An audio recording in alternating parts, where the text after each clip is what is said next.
This program is designed to provide general information with regards to the subject matters covered. This information is given with the understanding that neither the hosts, guests, sponsors, or station are engaged in rendering any specific and personal, medical, financial, legal, counseling, professional service, or any advice. You should seek the services of competent professionals before applying or trying any suggested ideas.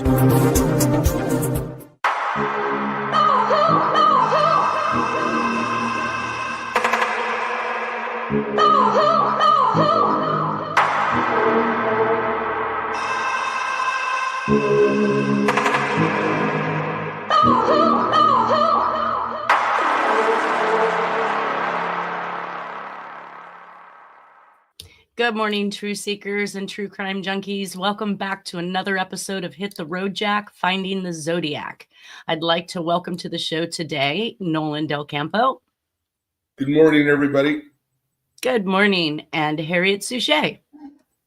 Good morning. Good morning. I didn't have any real news or laundry to pour out, so we're just climbing right back into the case of Laura Miller and Tim Miller. We're going to go right back into the presentation. I've got some things that I'd really like to discuss today that I thought was very important. One of them being is that I had her date of disappearance incorrect. I had it down as September 1st, 1984. However, I laid down to go to bed last night and found myself in the middle of the Killing Fields documentary with Tim Miller and, of course, their favorite two suspects, which we've talked a little bit about one of them, we've talked a little bit, I think, about both of them. But they reported on that documentary, September 10th, 1984 is the date that Laura Ann Miller went missing from the convenience store after attempting to call her boyfriend to see if he would come over. So I did get a bit more information on that last night. So it appears as though Tim Miller had literally just moved from Dickinson, which Dickinson has some inclination to the cases, and to League City. And he was, after moving in, they hadn't had their home phone set up yet. And Laura Miller actually had gone to a payphone, had her mother drive her to a payphone, tell her mother, leave me here, I can walk home. And it turns out that her house is literally within houses of Heidi Villarreal Fye, who also went missing the year previous and was going to the payphone as well to make a phone call, supposedly at the same little convenience store that Laura Miller had gone to. So after catching up with that correction, it just tells you how much the media will print and produce things without making sure that they're accurate, because all the information I had researched showed September 1st, but it was actually September 10th of 1984. So moving on with that, where we left off last week was talking a little bit about one of the suspects for Tim Miller. And this is, this is Clyde Hendrickson. He was actually convicted and went to prison for abuse of a corpse, which is all they could literally prove, because he had been dating this gal. They supposedly left the bar one night, went out to a watering hole where they were going to go swimming. And for whatever reason, Ellen Beeson he claimed that she drowned, and then he put her body into the truck, was going to take her to the hospital, but then got scared, dumped her with some trash on the side. Some of the things that I noted under a couch and some tires, it said, yes. Yes. So that's okay. The interesting part about it is that where they were finding all of the girls once they started stumbling on them, and it took them some time. I guess the first body was found in April of 1984, which would have been Heidi Fye.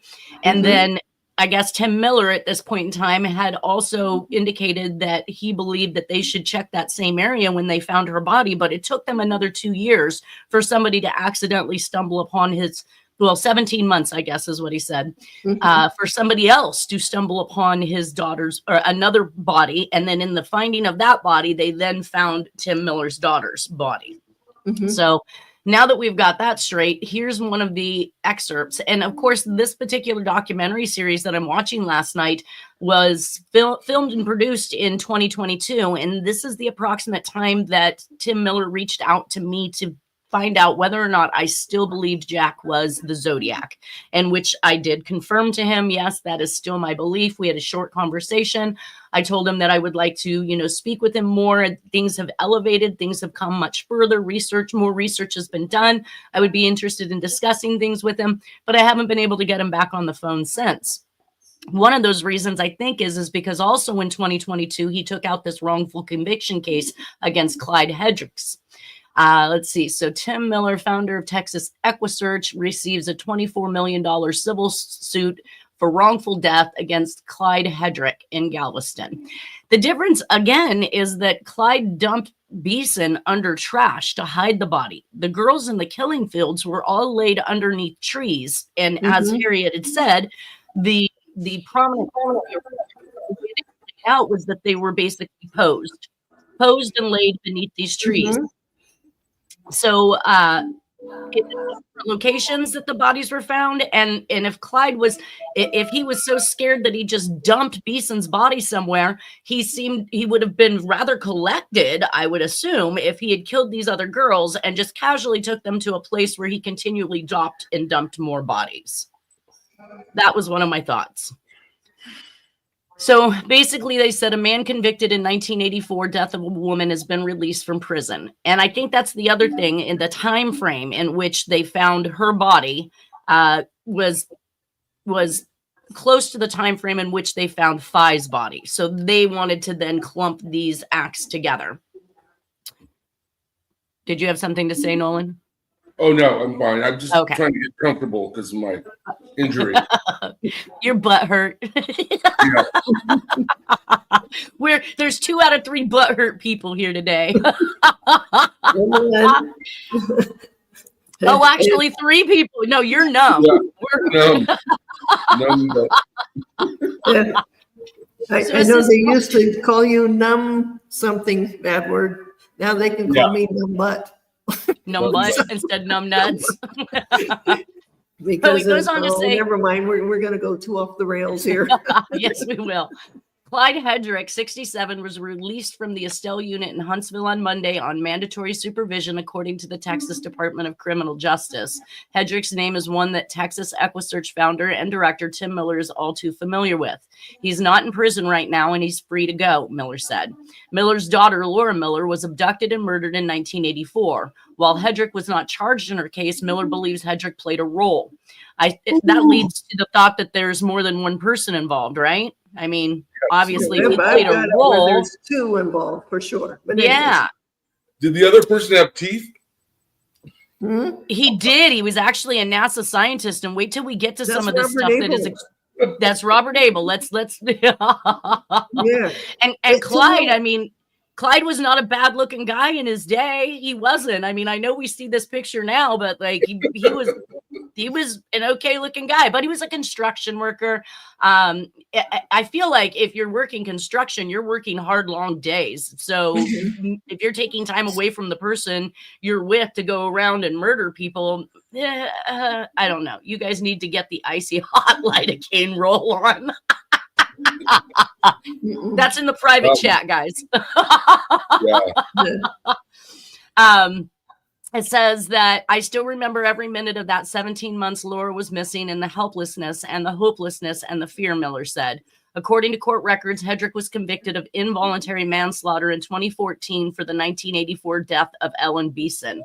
I am not sure why it took that long for them to figure out he was the one that killed her, since he was the one that left to the bar with her, and the last time she was seen at the bar was with him and leaving with him, that it took that long for him to actually be convicted. But that is the case. 30 years, I think.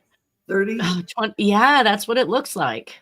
That's crazy. So So I did actually have a YouTuber comment. This is Ed Edwards Ciphers. He's constantly working on letters, though he doesn't, or at least he's stated to me, he doesn't have handwriting of his suspect, Ed Edwards, in order to make any comparisons. But he believes that, and I don't know how he believes that Ed Edwards is in the midst of all of these, ciphers and codes and things like that, because he hasn't really given me any information.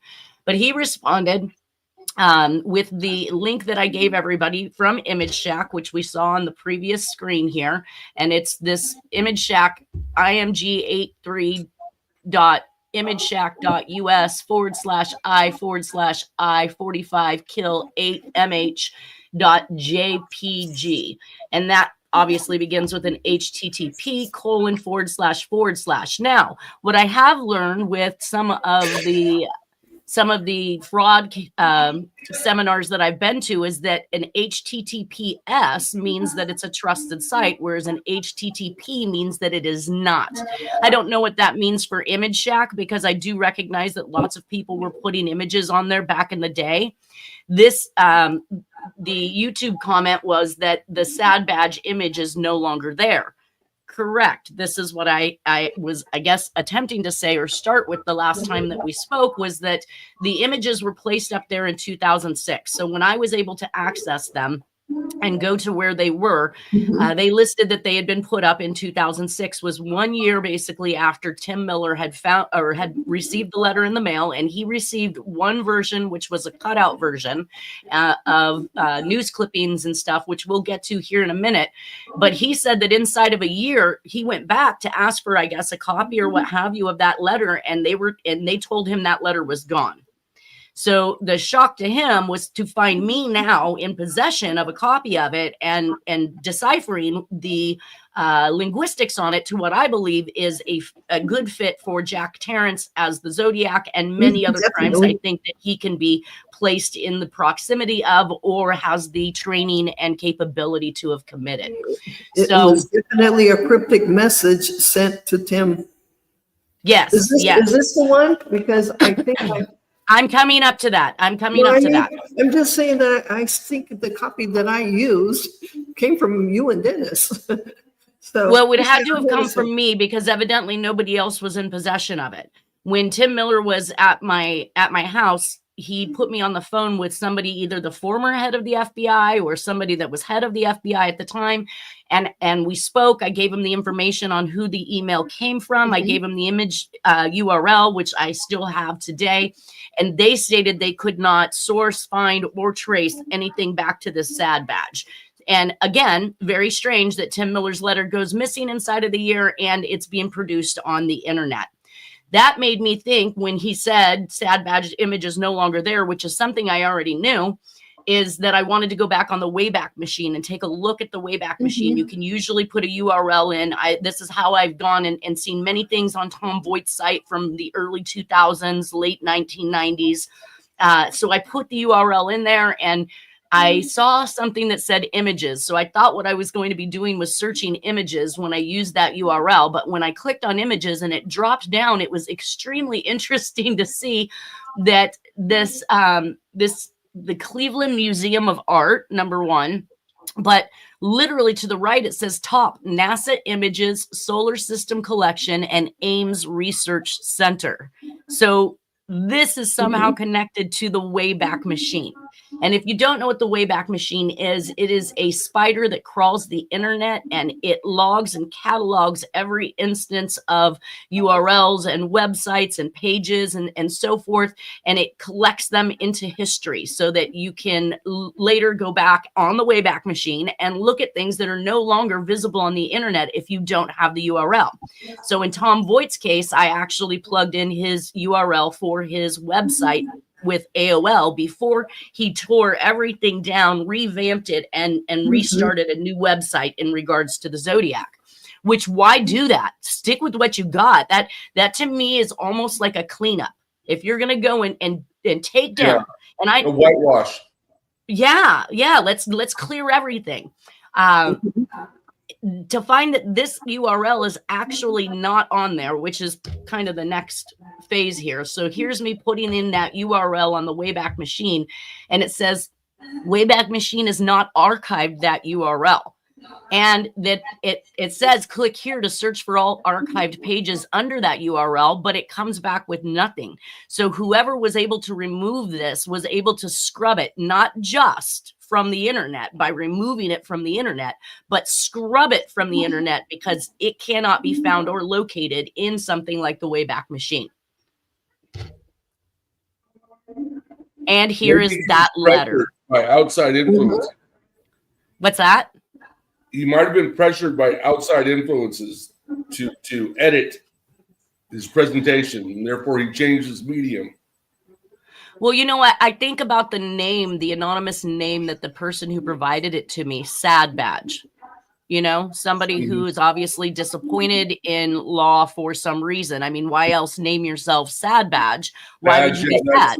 Connotation is law enforcement, yes. Exactly. So here is the letter to the left is the one with the cutouts, albeit it's black and white. We don't have a color version of this. And we see all of the different words that it actually took to make this particular letter all the way to the bottom. The one to the right was a second image that was on Image Shack. And this one appears as though some individual attempted to trace the cutout version. So we see what looks more like handprinting on there, or at least tracing of the letters is what they did. Now, I don't know why anybody would want to do that. To me, that makes no sense to take the time to, you know, try to reinvent this letter through handwriting when there was this version that was strong and clear that you could see.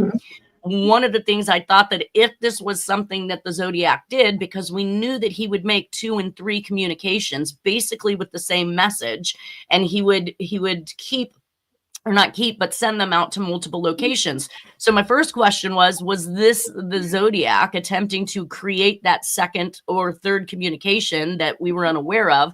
And who was this sent to? And how did this Sad Badge find it on the internet connected to the cutout version that Tim Miller had received? All of these are very good questions that I fear we're never going to get answers to because the FBI says they can't track the person who's responsible for this. This is the, and I want to remind everybody. So in this, it says, this monster in me that makes me kill other Caucasian girls with brown hair, second in the 80s series, or the League City Fields of Death. So he is calling 3 different sets of serial killings here. 2 sets of the 80s and the League City Fields. He identifies them as completely different serial killing sprees, but also acknowledging that somebody else is involved, just like Tim Miller thought, just like Harriet's solves are coming out to say. So there is an inclination in here that there are more people killing, not necessarily that the Zodiac or the Jack is involved with these individuals, but just like the Zodiac, he's saying, I didn't do that, somebody else did. So just like the bomb on the police steps back in the Zodiac era, when he said, look, guys, don't come at me just because I talked about a bomb, because I'm not the person that bombed the police officers. If they had the wrong guy, he wanted to reach out and say, that's not the person you're looking for. And we're going to see that kind of stuff in this letter when we get to 2005 and we break down the linguistics. Another interesting part about this is not only did the individual trace the cutouts from the letter side, but they also did it from the envelope side. And when you look at this particular communication, what you notice is something that was very similar to the Zodiac's MO when he made communications, which is that he used the paper that he write on with his message, fold it into a certain way to make the actual page the envelope itself that's mailed out. And that's what has happened in this particular case. Well, if I were to decode this, I just want to say I would add the word traced the handwriting, because I got so much out of this already. But anyways, so yeah, this is great, you know. Well, and so this Dickinson thing that we were talking about. So purportedly, Tim Miller moved from Dickinson to League City. Then his daughter's killed. And at some point in 2005, and I'm not sure if Tim Miller moved back to Dickinson or not after League City, that the person was able to track and find and locate him where he was at if this is a new address and not an old address. If this is an old address, it's to suggest that there's a meaning behind them sending it to him while he was in Dickinson. Mm-hmm. So yeah, I would just definitely add the word trace, but there's a lot going on there. A lot. And let's go through with, this call out on Pat. Is that Pat Serial? I think you said his name was. Yes, his name was literally Pat Serial. So Pat Serial, the cop, is a ridiculous fooler. NASA horseman Abel is not the devil sought by the League City Blue Fuzz. So here he's saying that Abel's not your person that you're looking for. And this is actually 3 years before Robert Abel purportedly commits self-homicide. No, this is 2005, right? Yeah, and I thought he committed self. Dead. Robert Abel had just died about this time. He's gone. I thought he did that in 2008. Okay, well, No. We'll get to it. We'll get to it. But either way, even if he had just died, here you have somebody stepping out saying it wasn't him. That's not the guy you're looking for. They thought at this time period, and this is when, if I remember correctly, Tom Boyd got arrested for something that happened with the BTK cases. They thought whoever was bind, torture, kill, which was that guy, was also this in this mess. And Pat Serial was the profiler for BTK. And Gotcha. Tom Boyd got in trouble for something that happened, and he ended up in jail. Dennis and I and a lot of people never let him live that down. Well, what's interesting is that I remember if it wasn't Sad Badge, then it was another anonymous writer who was speaking to me who had claimed that that Tom Voight was currently being held at an FBI location where he was being questioned by something. But this had to be after I was in the case, because he wouldn't have been telling. He's like, you could check right now and call and find and blah blah blah. Mm-hmm. I looked up the institution that he was talking about, and he tried to assure me that, oh no, it's really legitimately this, like Black Ops type stuff. The FBI's got him here or something. I have the emails still. I'll find them, but those come obviously long after, all of this dastardly stuff has happened. Mm-hmm. All right. So some of the things that I wanted to talk about, and if I see that I'm repeating myself, I will try to skip over that. Let me see what else I have here on my notes, because I only made it through about 1 3/4 of 2 of the 3 episodes on the killing fields. But some of the things that I picked up on was that the place that they were being dumped in on Calder Road was owned by a petrol oil company. So now we have the oil cross connection. It's clearly a place somebody would have to be familiar with. Once again, they were laid under trees. Let's see.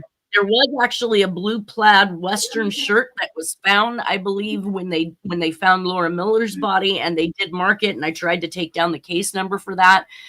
Try to look back maybe through some of the pictures I have of Jack and see if there's any shirts that would match what I saw. There was also a movie in 1984 that came out called The Killing Fields. So now we've got the media dubbing, and they claim that the media dubbed it The Killing Fields. That is back to relating to a movie, just like many of the things that we saw with the Zodiac and relating back to movies. I think The Killing Fields, the movie was about, I think, Cambodia and Laos. Yeah. It was. I couldn't understand the word that she said, but it was a foreign word basically that I was not familiar with. I probably should have put on some subtitles. Maybe then I could have gotten that word down, but I think you're right. It had something to do with another country.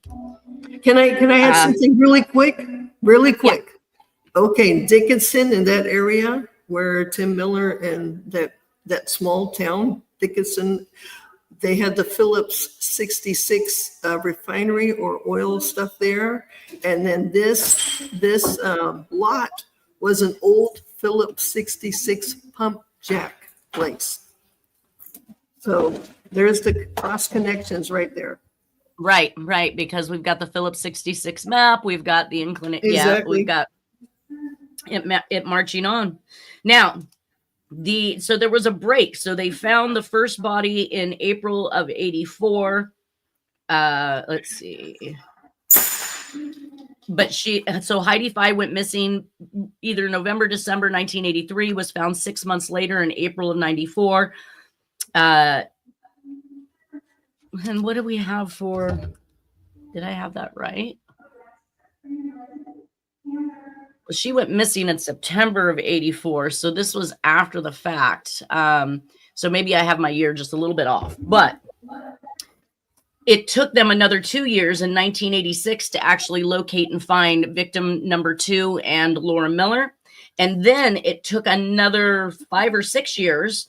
In 1991 is when they found the 4th victim, which was another Jane or they were both 2 does. They didn't have identifications for these other 2 victims aside from Fye and from Miller.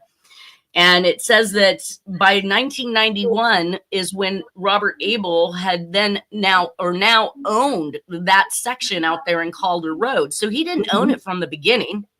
He owned it afterwards. I think he already was owning it, but they're officially saying something in 1991. All I know is, he definitely had a connection to that field.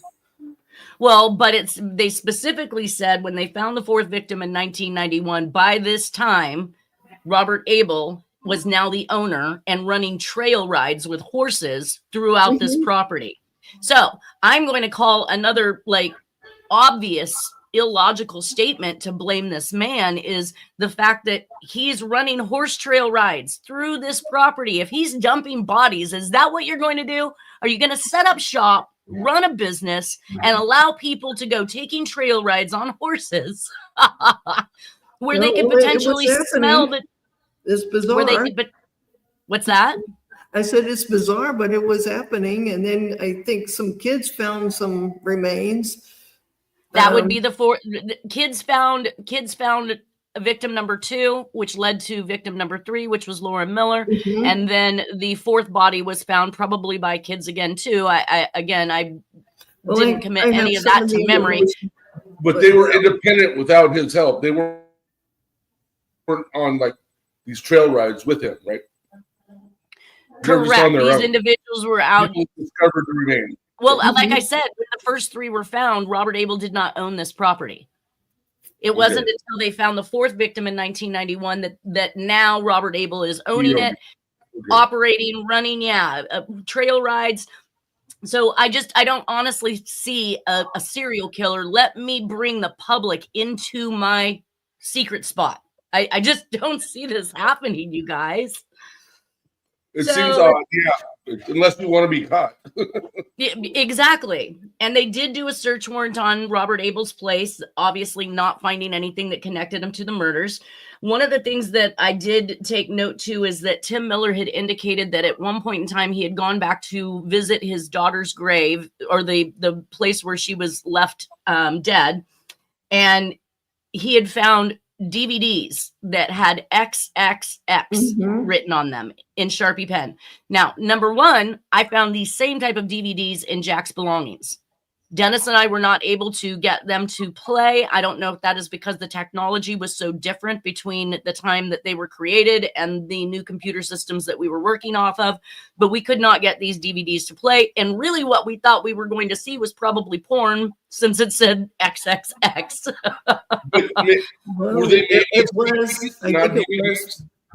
Hold on 1 second, guys. Go ahead, Nolan.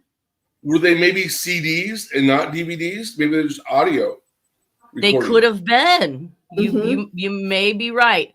I don't know that Tim Miller was able to get anything off of them either. I don't recall him stating. He just remembered what was written on them, and he turned those over to the police as well. So you're completely right. They could have been CDs. Let's see.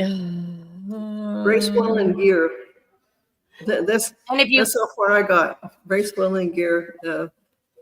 The decoded of the evidence and stuff. Right, and that was 2 of the girls you'd think that Robert Abel was responsible for making triple-rated videos of, and so forth. Somebody else, along with other people. Anyways, right. Well, didn't you say? Oh, okay, but the people were all people that knew Robert Abel through NASA, right? Like Bracewell and. Yeah, John. It's naming John Walsh, and that this stuff went to a very young and up and coming guy that knew Spielberg. So, I What? mean, I'm trying to remember, Lucas. George Lucas? Yes. Okay. It's just bizarre. What was Abel's position at NASA? He was a scientist. He actually created one of the rockets. Okay. He's top So- secret. So He was- so he must have lived close to Houston then. Well, Yes.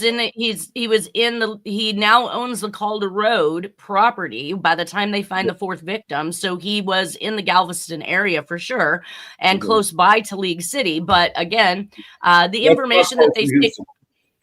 I guess that the FBI did a profile based on the murders, and Robert Abel purportedly fit the profile, and that's why they started looking at him, not only because he fit that profile, but that he owned the property where the fourth person came up missing, and that he inserted himself in the case by offering his horses, search parties, doing everything he could to search the property that he now owns. I mean, I would help if people were being found dead on my property and I wasn't responsible. I'd give all the access to whomever needed it to absolutely search my property, look for whatever you can. I think he was actually hoping, because I'm seeing a guy through many other aspects, other people. Anyways, that he was actually trying to get himself arrested because he knew he couldn't stop. So if he got Right. arrested, then, so of course he's going to say, well, I've tried in the past to say, I am compelled to do these horrible things, and he knows it's horrible. Arrest me. Right. Right. And but he's got top secret NASA information in his head. So they weren't going to interrogate him. So he eventually died. So what happened between this period and the time he died? He never got arrested. He just never got blamed or arrested. Is she saying that this happened to him? No, he wasn't, because they didn't find anything. Right. Yeah, So Okay. he they fit the profile. conveniently So didn't find anything. I've seen so many stories about him. People said, why didn't they see this? And then I've seen Robert Abel over the years in different sources saying that he was trying to get help and he couldn't get help. And that he worked for NASA and he had top secret information in his head. So, but that's why they were going to conveniently not find the bones and things that were on his property. There's stuff that people told stories that made kids feel like a horror just to even look at Robert Abel, that they were scared to even be in the store with him. Well, yeah, once the media is weaponized against you, and when I'm watching many of these cases, I just did the Tylenol murders as well. Mhm. And when I'm watching what the media does to somebody, you have little to no chance of getting out from underneath the scrutiny once they've set their eyes on you. And in many cases that we've discussed where Jack says, hey, I know that there are people hemmed up for my crimes, they looked at that one person and they didn't move or budge from that person, which meant they weren't looking at anybody else. Do we know if So Abel was a Freemason? I have no idea. That was Okay, more what my was care- it? A lot of NASA people are Freemasons. All the astronauts and most of the higher up. I think he definitely had some old family connections. His family goes way back. I think if I remember right, a couple of centuries. So I would think he had some Freemason family members. I remember having to read so much about him in order to get anything that I was working on correct. And he's got some old family history. Well, at least for the amount of crimes in the League City field of deaths and some of the 80s, whether Abel did actually, get involved with things as your solve suggests, we have the letter stating that there are other people involved, that our suspect writing this letter to Tim Miller is not the only person who was killing people in the 80s, and that Robert Abel is not the Blue Fuzz, is not the devil sought by the League City Blue Fuzz. So Robert Abel may very well not have been responsible for any of the League City deaths. There's Ed Bell and what's the other names? There's a couple of other them that are pretty bad. And so this is alluding to these other creeps, so to speak. Well, and at one point when Dennis had come back from his visit with Tim Miller, he had expressed to me that Tim Miller had relayed to him that he had been involved with drugs at the time his daughter had gone missing. And the drug that Dennis stated was cocaine, and that wraps us right back around things like we're hearing about the Walshes and about other people involved with things that might be stepping on other people's toes. They're going to make sure you're not getting too big, or, you know, take out someone you love to kind of impede your progress from becoming, I guess, the kingpin of that area. All I know is I see during Reagan, he was actually using and allowing not himself using cocaine, but using the cocaine industry as a way to get information on other people. I mean, Pablo Escobar was like making billions under Reagan. So you've got all the other people in the cocaine world. I mean, it was snowing in San Francisco every day in a city that doesn't get snow. I was trying to go to school with upper education. Oh my God.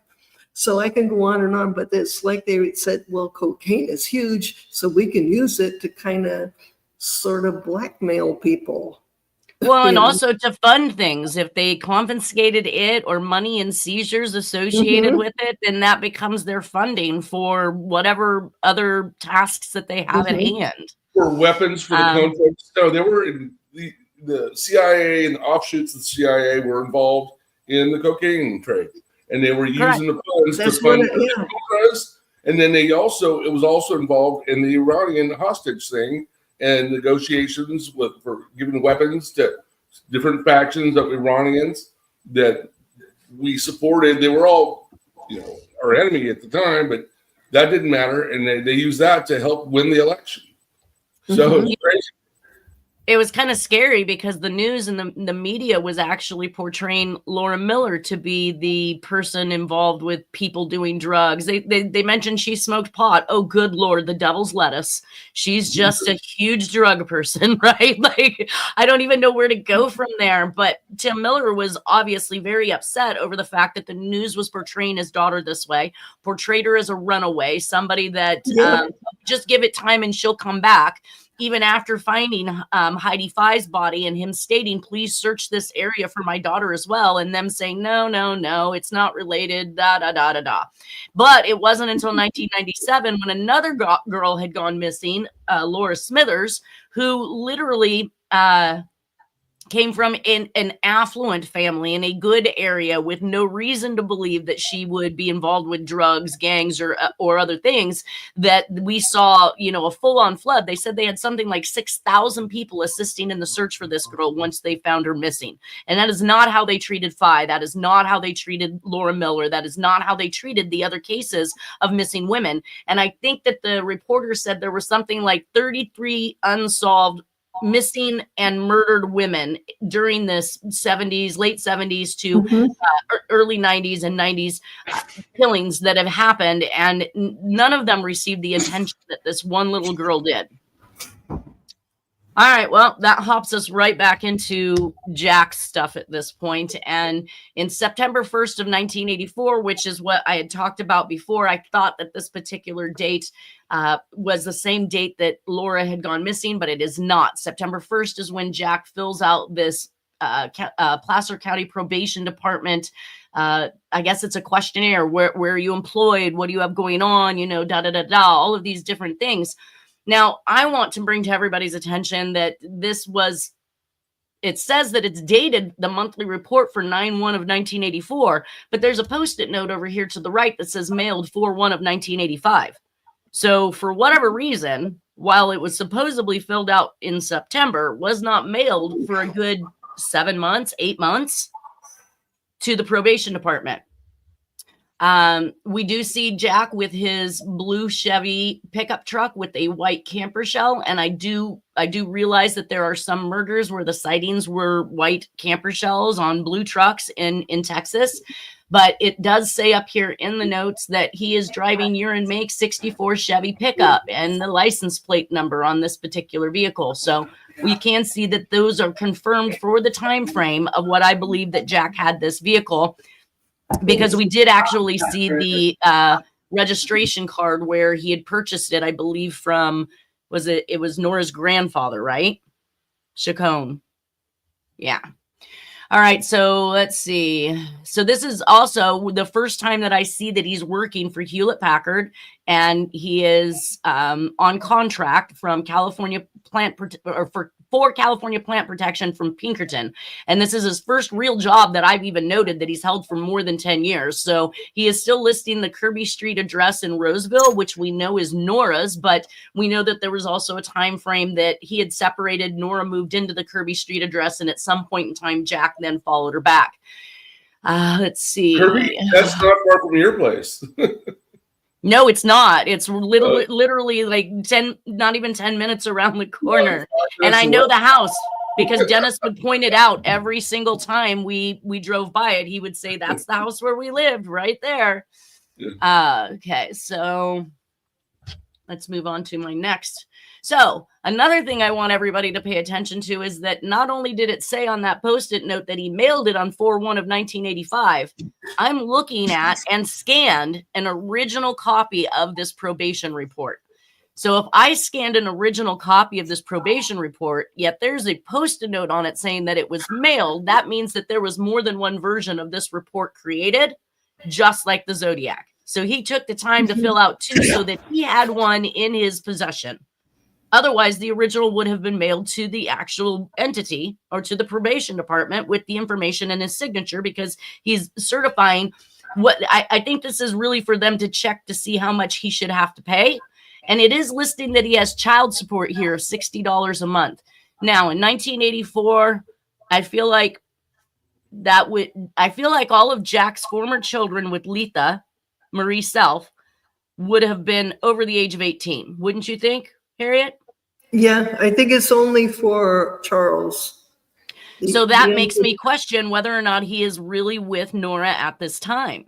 Why would he be paying child support if he's living at home? We know they got the divorce. They got the divorce when he tried to attack the family and had the assault with a deadly weapon. Right. But now we're seeing that there's child support on here. So that brings to mind again, is Jack back with Nora at this point in time? Maybe, maybe not. Otherwise, or he is back with her, not really paying her the child support he's ordered, but he's just using that to take away from his income that they could ask for, because that $60 goes to the children. I have a quick question too. It seems like right off the top, it says that the timeliness is of the essence. In other words, right. Mailed before the 10th of the month. So he fills it out on the 1st. He's got to mail it by September 10th.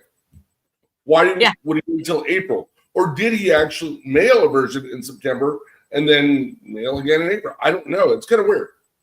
Yeah, no, his Post-it note on it says that he mailed 4/1/85. And so he's making his own note of that. And you guys, I mean, sometimes you got to take a look. Making it invalid, though. It says it has to be the month it's filled out has to be mailed by the 10th. That was September of 84. And Jack didn't do a lot. Jack didn't do a lot of things like the average public would be expected to perform. I would think they would reject it, the probation department. Right. I don't even understand what the purpose of mailing it on 4/1 of 85 would be. However, like I said, it's signed and dated on 9/1/84. Right. But it says it was mailed on 4/1/85. So confusion at best, but still he's in possession of the original. So did he make two, like the Zodiac? I also took, as I sit here and I look, some of these pages are some of the pages that I used in the examination of the Zodiac case.